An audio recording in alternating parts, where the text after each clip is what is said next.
है एवरीवन, आज लेकर आई हूँ मैं ये होममेड टोमेटो सॉस जिसे बच्चे बहुत शौक से खाते हैं और बड़े भी बहुत शौक से खाते हैं। अगर मार्केट में केमिकल वाली मिलती है और हम लोग बनाएंगे बिना केमिकल की, बिल्कुल 100% सेम टू सेम जैसी मार्केट में मिलती है वैसी हम लोग घर पे बनाएंगे, बिल्कुल कोई भी डिफरेंस नहीं होगी।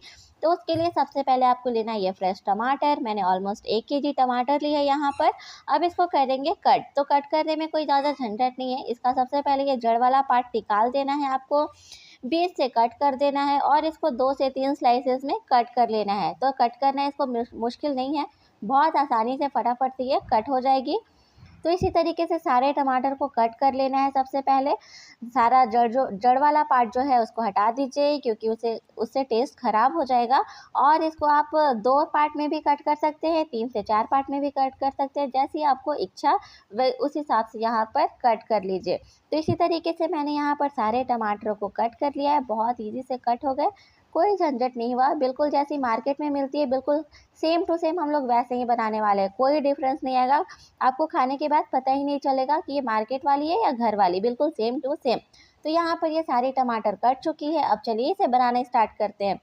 तो ले लेना है अब यहाँ पर एक कुकर और सारे टमाटर को डाल दीजिए इस कुकर के अंदर।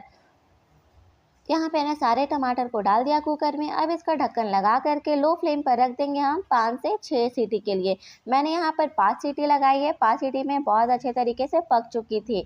तो अब ये टमाटर 5 सीटी के बाद कुछ इस तरीके से गल चुकी है, बहुत अच्छे से गल चुकी है। इसको ठंडा होने देंगे और ठंडा होने के बाद इसे डाल देंगे हम ग्राइंडर जार में, क्योंकि हमें बनाना है इसका एक प्यूरी।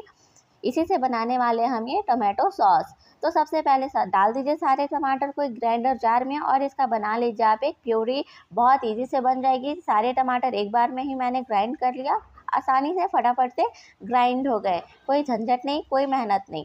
तो यहाँ पर इसकी प्यूरी बन चुकी है। अब ले लीजिए एक बाउल और ले लीजिए एक चाय छन्नी, आप छोटी बड़ी कोई सी भी चाय छन्नी ले सकते हैं और डाल दीजिए इस प्यूरी को इसके अंदर। और यहाँ पर अब इसको अच्छे तरीके से छान लीजिए। तो पहले जो मैंने ली थी छन्नी, इसकी जो नेट है वो थोड़ी बहुत ज़्यादा महीन वाली थी, तो मैंने यहाँ पर छन्नी को फिर चेंज कर लिया। पहली वाले से जो प्यूरी है उसको निकलना मुश्किल हो रहा था, टाइम लग रहा था, तो मैंने यहाँ पर ये थोड़ी बड़ी जाली वाली ले ली है। अभी फटाफट से सारी प्यूरी ट्रांसफ़र कर ली मैंने और इसके ऊपर जो बीज और थोड़े बहुत छिलके रह जाएंगे वो आप अलग से यहाँ पर निकाल देंगे। तो इस तरीके से सारी प्यूरी आपकी तैयार हो जाएगी। छान लीजिए सारी प्यूरी को।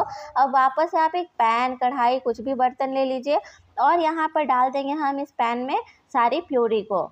तब यहाँ पर इस सारे प्यूरी को डाल दीजिए आप कढ़ाई, पैन, जो भी बर्तन लिए हुए हैं उसमें। अब इसको थोड़ा सा चला लीजिए 1 मिनट और इसके बाद डाल देंगे हम यहाँ पर नमक। तो ये छोटी चम्मच से मैंने डाल दिया है नमक, बिल्कुल परफेक्ट बनकर तैयार हुआ था। साथ ही यहाँ डाल दिया मैंने ये लाल मिर्ची और 1 कटोरी चीनी मैंने ली है। लाल मिर्ची डालने से आपका टेस्ट बहुत अच्छा आएगा, जो खट्टा, मीठा, तीखा सबका फ्लेवर आएगा, बहुत अच्छा बिल्कुल परफेक्ट बन करके तैयार होगा। आप यहाँ मिर्ची अपने हिसाब से कम ज़्यादा थोड़ा कर सकते हैं, जैसा भी आपको तीखा चाहिए। अभी इसको अच्छे से मिक्स कर लेंगे यहाँ पर। अब इसको पकाएंगे हम 15 मिनट के लिए। तो ये सारी चीज़ें एक दूसरे के साथ मिल जाएंगे और बहुत अच्छे तरीके से पक जाएंगे। तो इसको बीच बीच में आप चलाते रहिए, वरना नीचे से ये चिपकने लग जाते हैं, जल जाएंगे तो आपका जो सॉस है वो ख़राब हो जाएगा और इसकी कंसिस्टेंसी भी जो है वो बिल्कुल परफेक्ट आ जाएगी 15 मिनट के बाद। अभी थोड़ी सी लिक्विडी लग रही होगी, मगर ये बाद में बिल्कुल परफेक्ट हो जाएगी। तो ये चलाते हुए कुछ हो चुके हैं मुझे 15 मिनट, और 15 मिनट के बाद आपको कुछ इस तरीके से प्यूरी बन के तैयार हो जाएगी। ऑलमोस्ट अब सॉस बन ही चुका है। तो ये कुछ इस तरीके से बिल्कुल कलर आ गया सेम टू सेम जैसा मार्केट में होता है। अब मैंने यहाँ पर ली है ये विनेगर। तो विनेगर मैंने जितनी चीनी ली थी उसकी आधी मैंने विनेगर ली है। इससे ये बहुत जल्दी ख़राब नहीं होगी। आप इसे बहुत ज़्यादा दिन तक, ऑलमोस्ट 1 से 1.5 महीने तक फ्रिज में डाल करके रख सकते हैं और इसका टेस्ट भी इन्हेंस हो जाता है। तो विनेगर मैंने इसीलिए डाली है। आप यहाँ पर विनेगर नहीं है तो स्किप भी कर सकते हैं, मगर वो बहुत जल्दी से ख़राब हो जाएगी। ऑलमोस्ट 15 से 20 दिन तक आप उसको रख सकते हैं बिना विनेगर वाली। और विनेगर डालने के बाद आप उसको ऑलमोस्ट 1 से 1.5 महीने तक रख सकते हैं।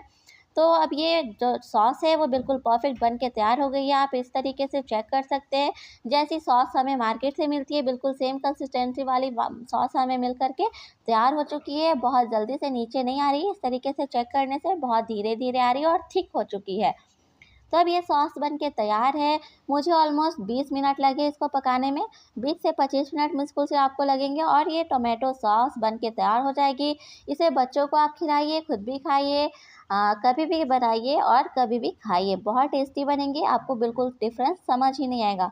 तो यहाँ पर मैंने अभी रख दिया इसको ठंडा होने के लिए और ठंडा होने के बाद कुछ इस तरीके से आपको मिल जाएगी ये सॉस, बिल्कुल मार्केट वाली सेम टू सेम। केमिकल इसमें कुछ भी नहीं है, होममेड है, आपने अपने आप से बनाया है, तो बच्चों को ये देना ज़्यादा सेफ़ है। अब इसे आप किसी भी जार में रख दीजिए। तो मैंने यहाँ पर एक काँच की जार में इसको भर कर के रख दी है, इसको फ्रिज में मैंने रख दिया। इसे अब हम 1.5 महीने तक आराम से रख सकते हैं। तो कैसी लगी आपको ये रेसिपी? कमेंट में हमें ज़रूर बताएं, वीडियो को लाइक कर दें, चैनल को सब्सक्राइब कर दें। थैंक्स।